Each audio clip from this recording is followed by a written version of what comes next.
Welcome to my lab. Today we're going to be talking about how you can apply for part-time jobs in Germany, what their importance is, and how they're actually a pretty nice source of income. So let's start. What I do in Germany is that I work in a microplastics lab, a microplastic labor in German, that's how they write it, and I'm a helping scientist, technically a research assistant. So as a research assistant, my job is that me and another HiWi, we work with this professor who's a PhD or postdoc. Basically, that's how it operates, that a professor will hire somebody as like a research assistant, somebody who assists them. It could be in a research institute or it could even be in your university. So all professors, like if they have enough funding, they're allowed to hire somebody. So what I do is that some of the work that the professor is too busy doing, like of course a professor has a postdoc or a PhD, they're doing a lot of the work, they're teaching, or either they're doing some research that's too complicated. So some of the easier tasks, like for example handling a microscope, filtering some samples, all that, we do that. So that's my job in this. Like right now you see I'm right next to a microscope because most of my job is dealing with microplastics, and with microplastics we have microscopes to actually analyze them. That's my job. I analyze microplastics and I help in the overall process of retrieving those microplastics from the sediment that we get from the ocean. So where I work is called GeoMar or GeoMar in Germany, and this is an institute in which we deal with marine oceanography, marine life and marine biology. So a very important component that this lab is linked with is the ocean sediment. Technically the soil at the bottom of the ocean, that's not the right accurate term for it, but we just call it ocean sediment. So what you find at the bottom of the ocean. So there are a lot of cruise ships by GeoMar, since it's a very big research institute in Germany.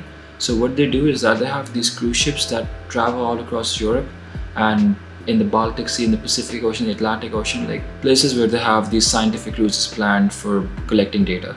So a part of these cruise ships, of course, they have a lot of data collection. Some of the data collection involved is getting samples from the ocean floor, send them over to us, and then we use these samples and find out whether there's microplastics in the bottom of the ocean. Obviously, there's SpongeBob at the bottom of the ocean. Who lives in a pineapple under the sea? But technically, we find the microplastics inside the ocean sediment, and then we have a whole process of filtration. I'll show you a lot of things in the lab, a lot of components that go on, a lot of samples are being dealt with, a lot of machinery is being used, and we use that to treat the ocean sediment and somewhat dissolve it in order to collect the microplastics out of it, and then we analyze them over here in the microscope. Since it's a microplastic lab, microplastics are these substances that are everywhere. Plastic on its own doesn't degrade, so plastic keeps on going into shorter and shorter and shorter forms that the naked eye cannot see. So these forms, we end up eating. The plastic is everywhere. This camera that I'm using, a lot of its components are plastic, and a lot of the machinery that you use in your daily life has plastic. So what this lab does is that we try our best to lower the amount of plastic substances in this lab, and we're told to wear a lot of stuff to prevent the plastic that comes from outside to not contaminate the samples inside the lab.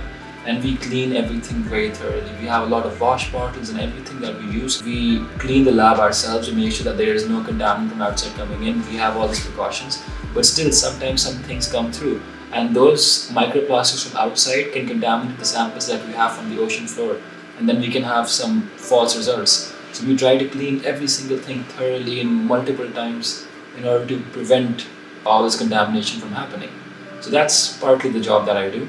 And as you can see, this is like the majority of the lab, and that's a fume hood. That's where we have a lot of carbonate reactions, a lot of reactions with acids, so that the gases, they get contained in that hood. They don't affect us. This is a heating oven. There's an ultrasonic bath for cleaning. That's where most of our cleaning stuff is. That's the sink. That's a cupboard with all of our stuff. We're currently on top of a cupboard. There's a lot of stuff going on. And of course, that's the microscope, which I am currently working on. So what we do is that we make sure everything's clean, we make sure there's nothing contaminated, and then we have a lot of samples collected from all of these multiple steps in which we involve cleaning, in which we involve getting the microplastics out from the sediment. Like for example, this is sediment from the ocean floor that we have to treat. So after all of that, we analyze it in the microscope. But that's enough about my job. I just thought I'd share. Let's talk about what these HiWi jobs entail. So when most people come to Europe from countries like Pakistan or any other country in the world, so what we do is that we look for jobs that we claim are high paying. So in Europe, a lot of countries have like a specific minimum wage. For Germany, the minimum wage is slowly increasing over the course of this year because of the new government. So I came in Germany in October and I started this job in November. So then the minimum wage was 9.6 euros. Then by December, it went up to 9.82, and in July, it will go up to 10.45 euros per hour. These are all per hour, and by the end of this year, by December 2022, it will go up to 12 euros per hour. And this means that you work a specific number of hours and then you earn money with that. Now, the job that I'm doing is called a HiWi, and these HiWi jobs are not those jobs that require you to work a specific number of hours as per your visa. And in Germany, you're allowed to work like 20 hours per week on your study visa. But this HiWi job does not count in those 20 hours, since you're technically working with the university as a research assistant. So if you're doing this job, you don't need to worry about covering 20 hours with this. As long as you can manage your jobs, you can do another part-time job. Let's say somebody who's working in a cafeteria, somebody who's working in other places, or as a delivery boy, etc., etc. And for those jobs, you need to worry about the hours. For these HiWi jobs, the hours don't matter because they're technically linked to universities or research institutes, so they're free.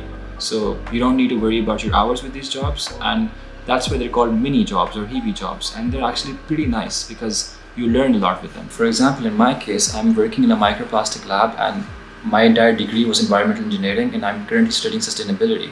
So environmental management is a very important aspect of my degree.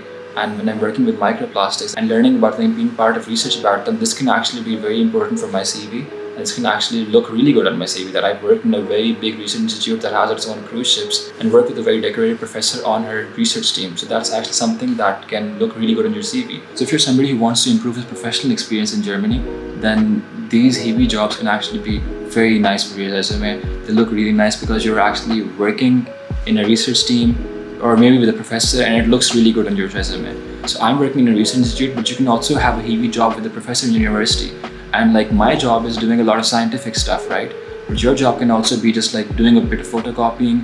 There are online portals where for the university in which they talk about their courses. So you can just write about the courses that the professor is teaching over there, or a lot of other things. So you can do a lot of basic things in these HiWi jobs. Like my job is actually a little intense because I work in a research institute, and I like this because it's good for my degree.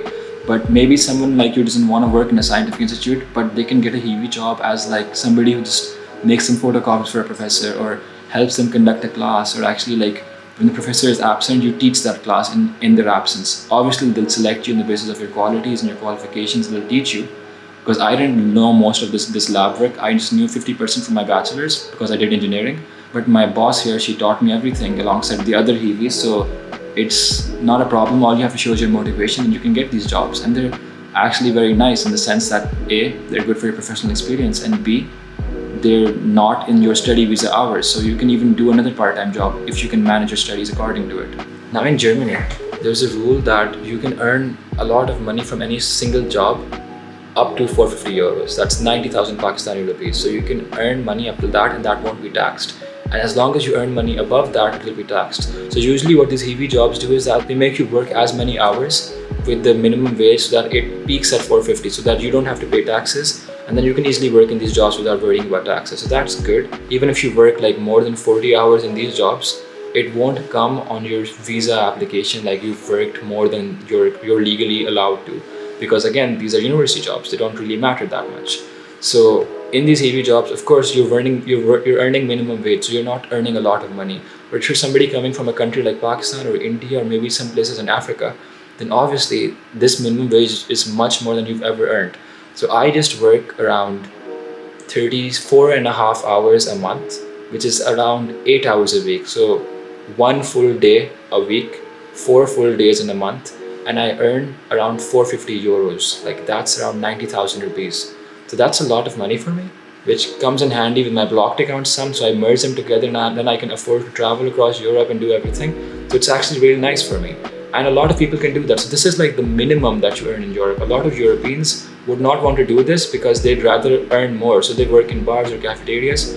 But if you're somebody like me who doesn't know the German language, then that's a disadvantage for you. So these jobs, most of them don't require a language because science or your professors, they always teach in English.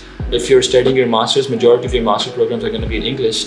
So then you don't really need to worry about having a German language because your professor is pretty fluent in English and they expect you to only talk in English. So you're good that way. Your communication is not going to be a problem and you can land these jobs. Even if the jobs aren't advertised, you email your professor and tell them that if there's any HiWi opening, they should consider you, and just and if they ask for your CV, send them your CV. Make a really good CV. Of course, if you applied for a master's, obviously you know how to make a CV. Then use those CVs and just make sure that you present yourself in a way that that job seems appropriate for you. And again, you can earn a lot of money. And by the end of this year, by the end of December 2022, I don't know when you're going to be watching this, the income that is non-taxable is 450 euros. But by next year, it'll go up to 540 euros. So you can even earn 540 euros per month. And again, these minimum wages are increasing. Some jobs, some HiWi jobs will pay you just the minimum wage. Some might even pay you more, but up till 450 euros. And sometimes your bosses are super nice. So if you're on your contract, it says that you have to work 34.5 hours per month. And your boss is like, well, you've met the deadlines. You don't need to be here for these 8 hours per day, like in my case, per week. So they can just be like, oh, as long as you've done your work, just go home. It's totally fine. But some bosses here are going to be very ridiculous. They're going to be like, oh, you've already done your work. Let's do more work. Let's finish those hours per week. So it depends on your luck, what type of boss you get. So that's pretty much it. A lot of jobs pay more than this, but a lot of Pakistanis and people keep on applying for those jobs and they end up sacrificing their studies by working so much to earn money, whereas they don't even realize that these jobs are available and they're mini jobs. And then even if you don't get the other job, like maybe working in a cafeteria or in a bar to earn like 13, 14, 15 euros per hour, that's a lot of money, especially for somebody coming from Pakistan. But even if you get those jobs and you feel like you have a lot of free time on your hands, maybe in the summer, you can easily apply to these HiWi jobs and maybe it's just work for 3 or 4 months and get like a very nice stable form of income. 450 euros is a lot of money for me. I feel like it's enough. Obviously in the future, I would want more money if I'm doing a full-time job, but if I'm only working like 1 day a week, 4 days a month, and I'm earning 90,000 rupees, then I know a lot of people in Pakistan who are working full-time and they're not even getting half of this. So it's a very nice opportunity to like actually get income in, because this amount combined with your blocked account amount can actually be more than enough. So that's my take on this and I hope it helped. So now I'm just gonna go back to doing my work. I decided to bring my camera today to the office so that I can show you guys where I work. A lot of people have commented that how do I work part-time, what part-time jobs do I do? So I feel like this is actually something that I should share with you guys. So don't necessarily go into a job like mine, like in a science institute, but just look out for the word HiWi, HiWi jobs, and apply because they're non-taxable, they're a small amount of money, you don't have to work a lot for it, you don't have to meet a lot of deadlines, and it's really good. So instead of always focusing on jobs that require a lot of hard work, like being a rider for a delivery service or maybe being a bar manager or maybe working as a cleaner, a lot of those jobs are very difficult. And if you're studying, these jobs can actually not put a lot of pressure on you. They can just be similar to doing an assignment, maybe doing a bit of field work if you're from an engineering degree. And then you earn a lot of money for that. So that's a very nice opportunity. And obviously, maybe sometimes you're lucky, your boss might even increase your hours. And even if they're above the taxable income, it's still good because then even if you work like 40 hours, these jobs are university jobs. So they don't go on your whole overall visa allowance. So that's good. That's a good opportunity. Make sure that you work on these and make sure that you look out for these and apply for these. And if you're not in Germany, you can look up these jobs on LinkedIn, even on Google Jobs. They're everywhere.